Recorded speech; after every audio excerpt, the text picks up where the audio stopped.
Hi, Gary Klaben here. Ever meet somebody who is kind of weird, disturbing, eerie, all at the same time? Yeah, you might say if you're kind, he is different. Well, you know what? Artificial intelligence, AI, is like that. It's very different. I have 5 areas I want to cover today about how AI is different in our lives. The first is machine learning. So you have machines like IBM's Watson, who can beat the best Jeopardy players, the best chess players, and come up with tens of thousands of different recipes for food and drinks and so forth that are actually really good. And it learns all the time. That's going to make a difference going forward on how we actually do these kinds of things that computers can do for us in the future we no longer have to do for ourselves. A second area is investing. This summer, Numera AI is coming up with the first only computer-based decision-making program for investing in a hedge fund. What that means is data scientists will come up with algorithms. They'll use the machine learning, like Watson, to then come up and say, buy XYZ stock, short this stock, do this, do that, automatically.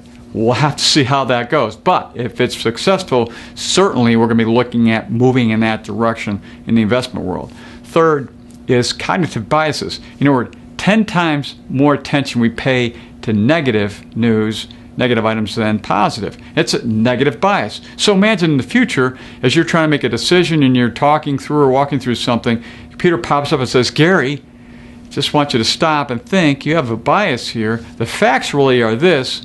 The decision that you're trying to make should be considered based on these facts, not these biases that you have. Well, that make a huge difference. Help me make better, smarter decisions about those important items I'm looking at in my life.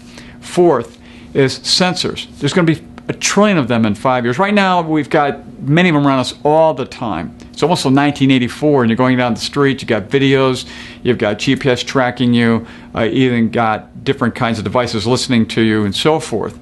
Well, that's going to make a big difference when you look at how those sensors are going to change the way we operate. It's actually social transparency. It's going to make us ethically and moral better than we are before. And we're starting to see some of the statistics showing how we're becoming more civil in our civilization. Finally, there's autonomous vehicles. They're here to stay. Proven technology, safer than human beings driving cars. And you know what? Uber, the ride-sharing program, has launched in February in 7 cities testing out autonomous Uber vehicles. There's a driver in the seat, they're not touching the wheel, but you'll be able to get in one of these cars and see how that all works, and it's here to stay. It's going to affect auto manufacturers and insurance companies. We're talking about property and casualty and many other businesses because of how that will affect the way we drive, cars on the road, etc. Make a big difference. So there's just 5 different ways AI is making a difference in our life now and in the future. Until next time, enjoy.